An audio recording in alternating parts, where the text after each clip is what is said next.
Hello, my name is Tim Maurice. I'm one of the authors for Behind the Score, and I'd like to welcome you to this course, Using Ostinatos to Construct a Piece.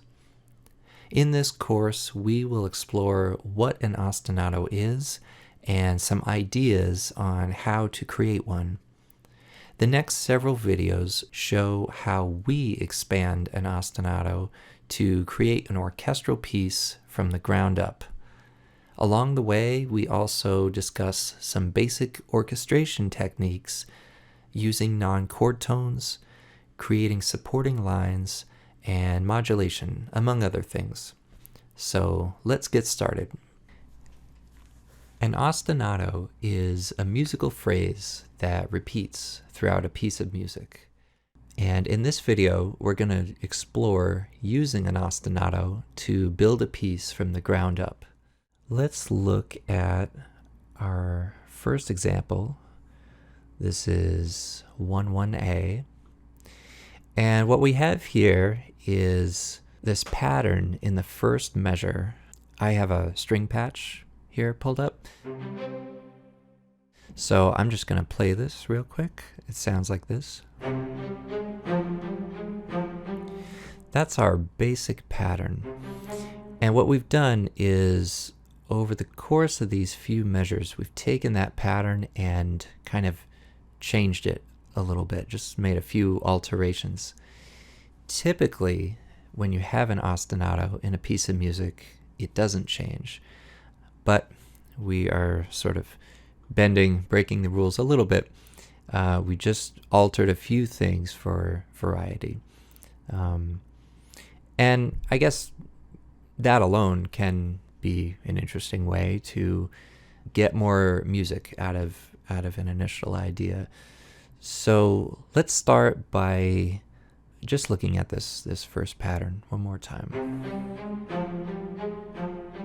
What's interesting about this, it's all eighth notes, but if you look at the direction of the notes, we have 3 notes that move upward, and then we have 3 more notes that move up, and then just these 2 that move up.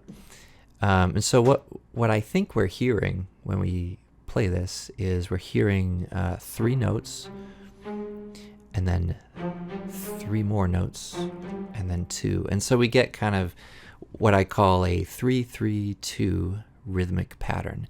Da da da da da da da da da da da da da da da.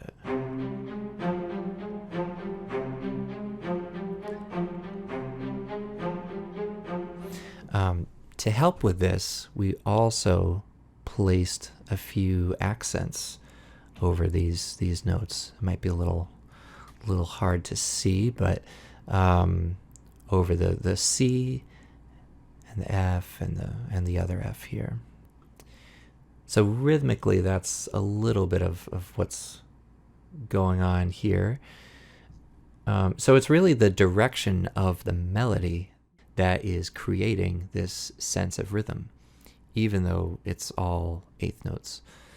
We have a flat here, and we're saying this suggests a C minor type of tonality. And really, this is the A flat that you find in a C minor scale. So just that little A flat is just like a little bit of a hint that we're in C minor. So what we did is we came up with this first pattern, and then over the next few measures, we decided to just change a few things. So in the second measure, we have an E natural, which is in contradiction to C minor sound. We would expect to have an E flat here, but instead we kind of play with that expectation and introduce an E natural. Let's hear what that sounds like. So this is measure 1, and then measure 2. It's kind of really interesting. Then in our next couple measures, we change the starting note. So instead of starting on a C, we're now starting on a D flat over here. We still keep the same F, G, and A flat, but now it's in the context of this D flat. So this kind of suggests D flat as a tonic. And we wrote that it's suggesting a D flat Lydian mode. If you're unfamiliar with modes, that's okay. We don't have to sweat it too much. We do cover Lydian in chapter 3. So let's hear the whole thing. I'm just going to play it once. This is measure 1, measure 2, there's that E natural, and then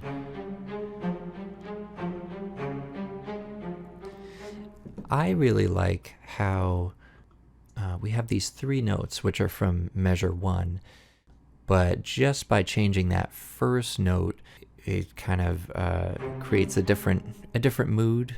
If we feel like we're in a new place. Here's the D flat.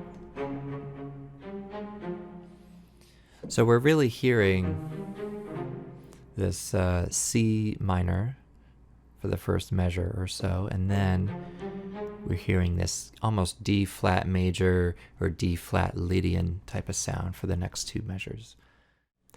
So that's it for this example. In our next video, we'll explore adding new instruments. I look forward to seeing you there.